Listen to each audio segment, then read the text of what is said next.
Alors, en commençant déjà à travailler à la Fondation Le Jeune, il y a déjà très longtemps, en 1999, ça fait bientôt 20 ans.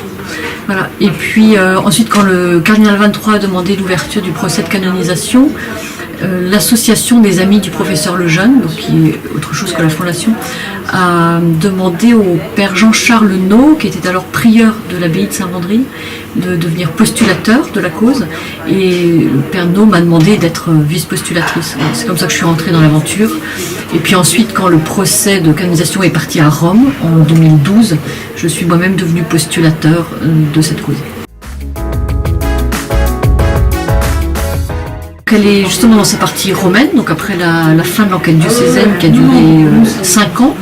Elle a commencé à Rome en 2012 et là pendant 4 ans donc j'ai dû travailler sur toutes les archives qui avaient été réunies, tous les documents et les témoignages, à peu près 15 000 pages, et donc j'ai étudié toutes les vertus, parce que c'est ce que nous demande la congrégation des causes des saints, donc étudier chaque vertu chrétienne vécue par le serviteur de Dieu, donc Jérôme Lejeune, pour savoir s'il avait vécu à un niveau héroïque.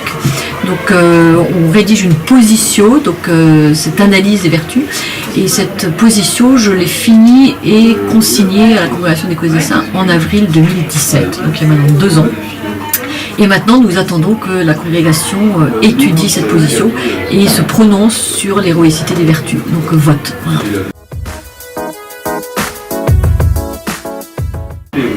Toutes. Non, en fait c'est difficile parce que quand on parle de la foi, je me dis c'est vraiment, il y avait une foi absolument héroïque, la foi, vous savez, c'est l'intelligence qui est orientée à la vérité de Dieu. Bon, c'est tout à fait Jérôme Lejeune, toute sa vie était une vie de foi, il n'a jamais eu de doute, et plus il avançait dans sa science, plus ça nourrissait sa foi. La charité, évidemment, il a une charité héroïque puisqu'il a donné toute sa vie à ses enfants handicapés et malgré les pressions, malgré les difficultés qu'il a rencontrées, voilà, il les a aimés d'un amour inconditionnel, donc une charité tout à fait héroïque.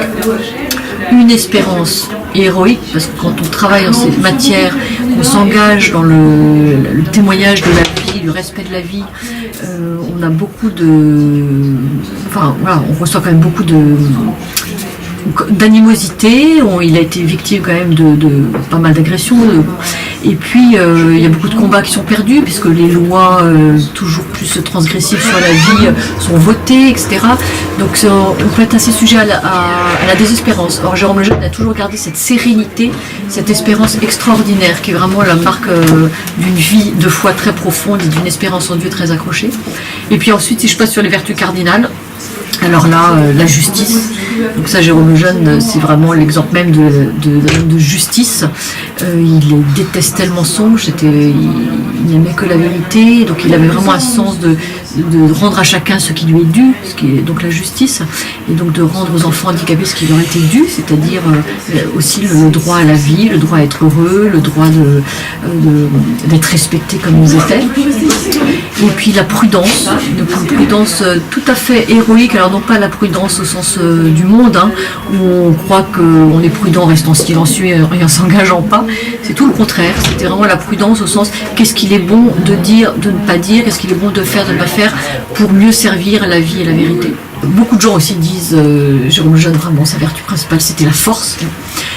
Cet homme qui n'était pas forcément fort quand il était jeune homme, qui était plutôt, il se disait lui-même peut-être faible, et en fait ça fait vraiment sourire toutes les personnes qui l'ont connu après à l'âge adulte, mais il incarnait pour nous la force. C'est-à-dire qu'à partir du moment où il avait vu la direction, vu où il devait aller, rien ne pouvait le faire dévier d'1 millimètre. Donc une force intérieure absolument incroyable, qui était le fruit de cet amour et de cette foi. Et puis, qu'est-ce qu'il me reste ? Justice, force, prudence, tempérance. Oui, alors tempérance, bon, c'est pas celle où on nomme en premier, mais elle est le fruit du reste. Effectivement, c'était un homme qui n'était pas du tout dans l'excès. Je pense que pas mal de gens en ont fait un homme un peu excessif. Or, c'était vraiment pas lui, les gens étaient très marqués par sa douceur, la douceur de sa voix, la douceur de ses mots. Il pouvait être très ferme aussi, ce qui n'empêche pas, mais voilà, cette douceur dans l'expression, et rien d'excessif. Voilà, il aimait bien un bon petit verre de liqueur quand il fallait, mais en même temps il suivait son carême, il ne mangeait pas de viande le vendredi. Bon voilà, tout était équilibré, et donc faisait de lui un homme très agréable à vivre au quotidien. Donc disent ses proches, parce que moi je ne l'ai pas connu. Donc c'était pas du tout un ascète un peu terrifiant qui donne l'impression d'être parfait. Pas du tout. Cette espèce d'équilibre complet des vertus. Certains disent même, mais on se demande s'il avait des défauts. Tout part, c'est tellement simple, tellement équilibré. Et cette notion de simplicité, de naturel dans l'exercice des vertus est un signe de sainteté.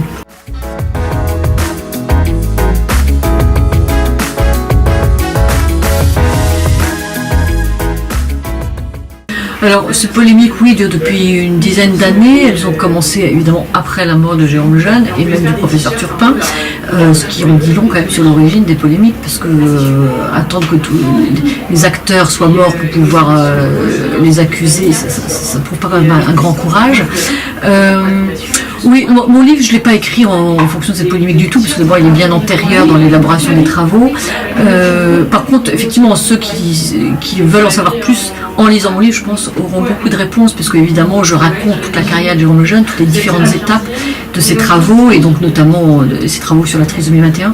Et là, je pense que vraiment, il y a toutes les réponses nécessaires dans les faits.